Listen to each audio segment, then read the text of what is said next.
How does it feel not having a paid job?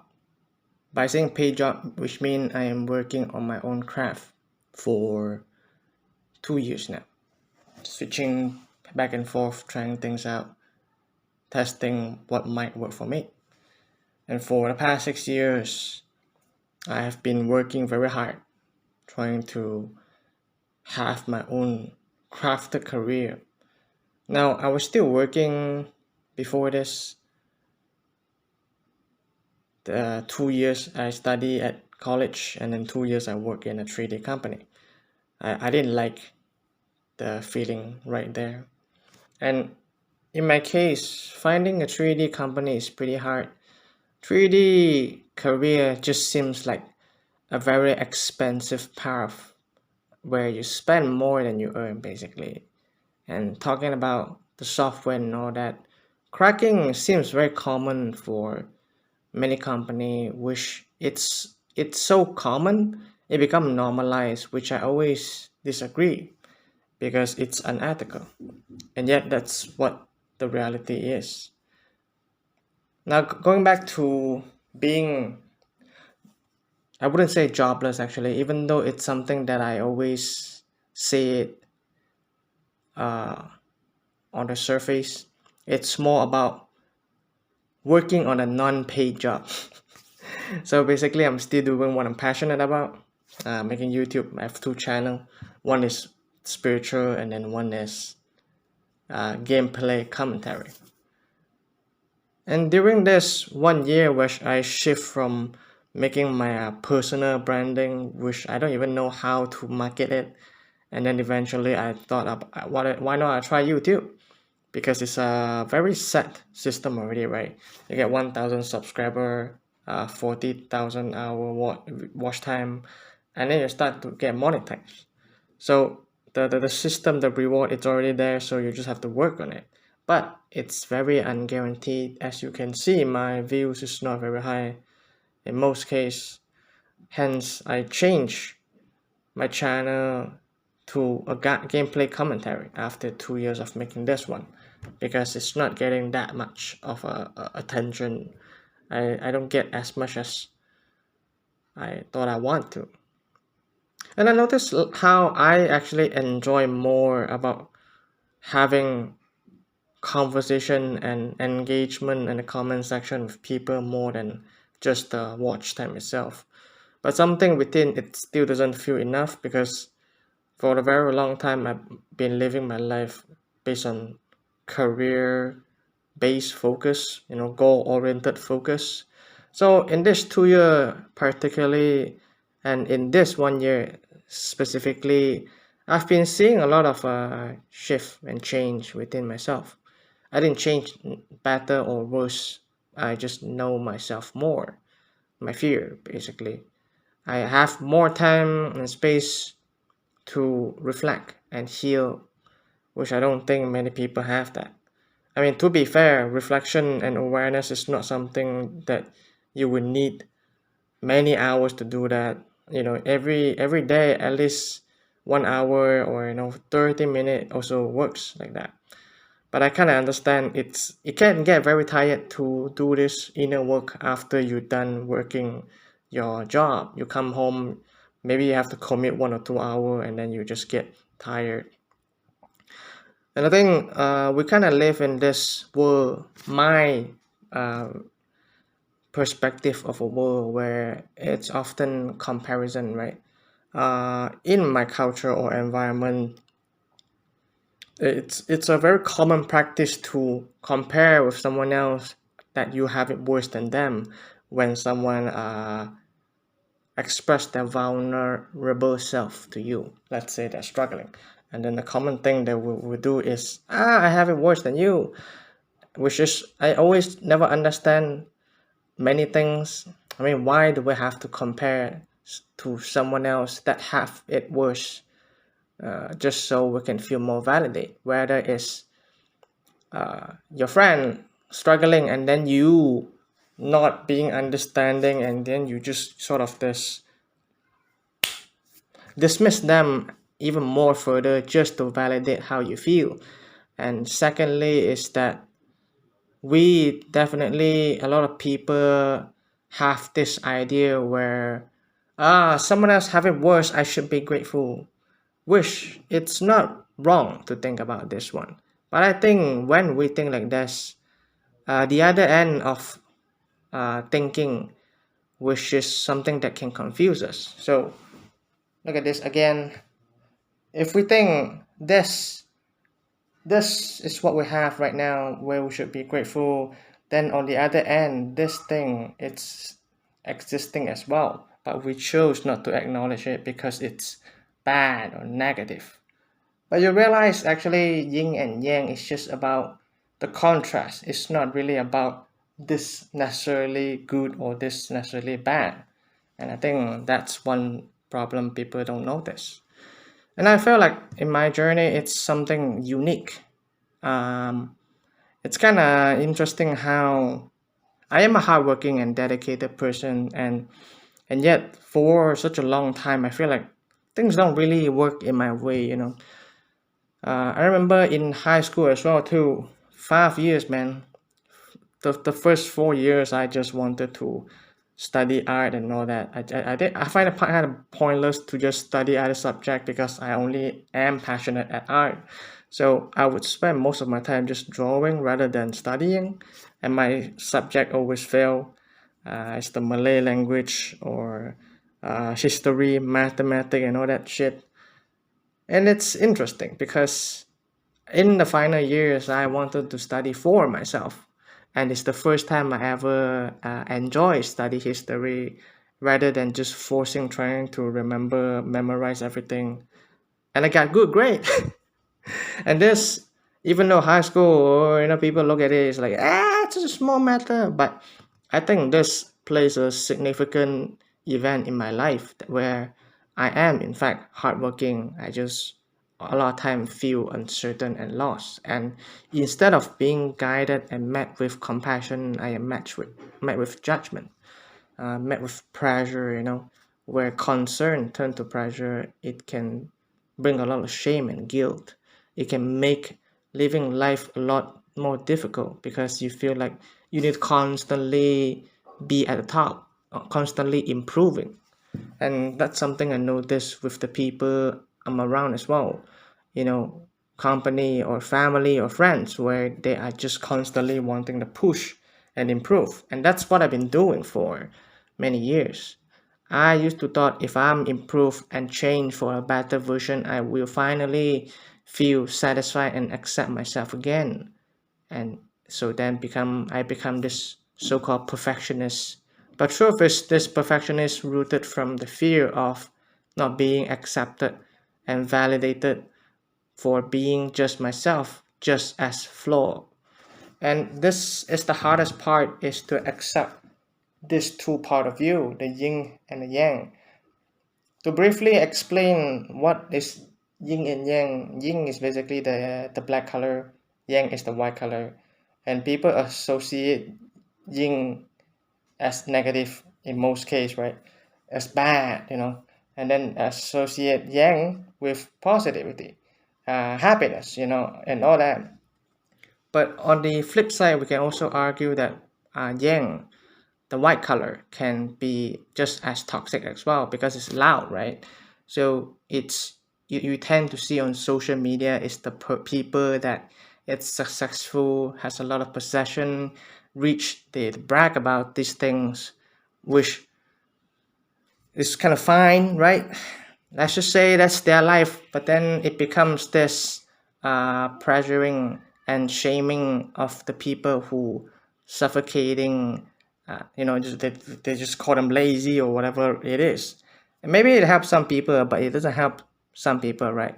But then the idea is that when you see people having this possession and you don't, it's very easy to just think that, oh, they wake up fucking 4 a.m. and then they work hard, they hustle, they didn't rest, they just work for the 10 years, and then you feel like you have to do the same thing. And that's kind of what I've been doing for the past 4 years, I guess. I don't know. I don't really. Let's just say 4 years, right? And that's what I've been feeling like. Why is it that no matter how much I've done, it's never really enough? Because it never will be. The goalpost will always be moved to the next one. But should you just give up and not work or to try things? No. But it's rather questioning yourself, what are you doing and why are you doing it? And when you ask yourself this question, of course you're not going to have answer in most cases, because maybe you have been living this life for far too long where you just feel like you're constantly chasing and constantly rushing for the next thing. And that's what I've been feeling. And when I am in this phase where I am not working, I often feel this anxiety. There's always this two question in my head. How do you survive without your family, financial support? When are you going to get a job? So then my life just becomes surrounded by just job, basically, because job, money, possession, succession, security, survivor, and it's just many things, right? Because we live in a city with money as currency. And I don't know if you can hear my brother talking in the background, but basically in his case he works at weekend willingly, not getting paid as well. So that is his choice, right? But as an outsider, me observing him, I would feel like, damn, I actually done that before too. I was like, I'm gonna work weekend so later on I can be more relaxed. But guess what? They have more, man. They just keep pushing the schedule, and it's not really about arguing who's right or wrong, because no one really wins at the end. Because what I notice, uh, from younger to older right now, a person can make themselves right at the end of the day, no matter how illogical or irrational it is. So there you have it. The white can become the black, the black can become the white. And when you try to replace the white with the black or the black with the white, it becomes this overflow. Basically, the balance is gone.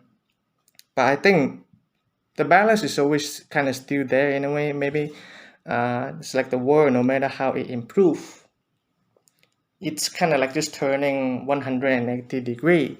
There will always be the good and the bad, the positive, the negative, the loud one, the reserved one. And that's how our judgment determine whether things are exactly good or bad. Because yin is also being calm, stillness, patience, and reserve and compassionate, things that are more towards quiet side, the less of argument and all that. So I think this year I really see a lot of changes in myself, because I I kind of grieve for my past. I mean, I did grieve a lot how I've been living my life. I've been living unconsciously most of my time, and it's not a pleasant feeling to just, now I feel like I'm paying for my debt. I'm kind of suffocating from my karma, and so here I am. I am taking it slow. Every day I still worry about, am I gonna when I'm gonna get a job, what kind of job should I get, what kind of alignment, where is the location. It's like finding jobs sometimes is harder than working. I don't know why. Maybe because when you work, at least you feel like, oh, I still have money, right? But then when you don't have the job, it can stir a lot of guilt and shame. And that's why even when talking on camera, where there is not much people watching, there is not much people who comment anyway, I don't really see much hate comment on my videos. And yet I feel so much shame. I feel like, oh, you only talk about these kind of things so easily because you're not working, because you're relying on family support. And that's what I've been feeling unsafe in this family as well too. The people who provide me, and is also the person that I feel like they keep looking down and judging me. The shame and the guilt I feel constantly. And for a long time I wish to have this financial security and independency, not just financially, but independency on many things. And I've been doing that a lot more and more, being independent on myself, on learning how to do things, manage things on my own. I notice how I still try until this day. I still try to prove my worth towards others, and it can be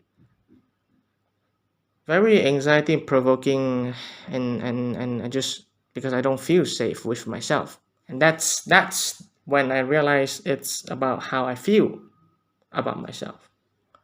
I can't change what happened to me in the past, how I was treated, how I was raised up, but I can reparent myself. I can be the one there for myself, have compassion once more. And compassion is hardest because it's not very logical. It's just something that you chose to be here with yourself, no matter how much you fail. Let's say you have something that is easy to solve, bam, still fucked it up, right? But that's the part where you can decide that I want to be forgiving to myself. I want to be kind. I don't want to keep measure my worth based on the things that I did right or wrong. And that's when you start to heal. So that's how I really feel about not having a job right now. Starting to feel more, it's about grounding myself. It's about unlearning and sort of resting, for years that I've been rushing, right? And just saying slowing down and rushing, I still feel shame as well. It's like, oh, look at people, they're struggling, they're grinding hard, and what am I doing here? I don't even have a possession. I don't have a expensive car or big houses or successful business with a lot of money to prove that I can just rest safely. So that's when I feel like I'm kind of in this calm and panic state where part of me start to believe in this flow of life and my own pace, and then the part of me is just this survival fear where it's like, how long more am I gonna be like this state, man? I need to be successful, I need to be rich. It's not like I'm money hunger to you know start spending like crazy, buying 6 cars and shit like that. I just want to feel safe. I just want to live a peaceful life, simple life.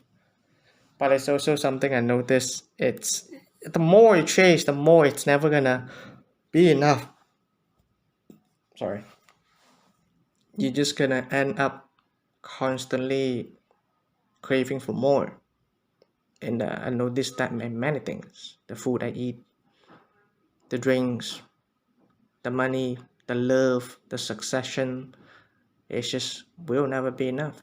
So if I make all this video at the end does not make me a single penny at all, I still hope I can help someone else out there, whether it's make them feel seen or make them, inspire them to be successful in their own way. I think sometimes we see others people highlight, or we see movies like, keep trying and you will be successful. I don't think everyone will be successful. Sometimes you look in the wrong way, right? Sometimes maybe YouTube wasn't meant for me to be successful. In terms of successful, I mean recognition and money. Maybe it wasn't about that at all to begin with. Maybe me creating YouTube, it's actually something for my inner self. I mean, look at my first video and this video right now. I feel more confident and firm with the things that I talk about, and sort of lesser of this filler words. And there's nothing wrong with filler word. It's just part of me trying to constructing a very precise and complex sentence and paragraph, and therefore I feel this stuckness at the beginning. And usually I talk more smooth. It's kind of like I'm a engine myself. So thank you, and I'll see you guys next time.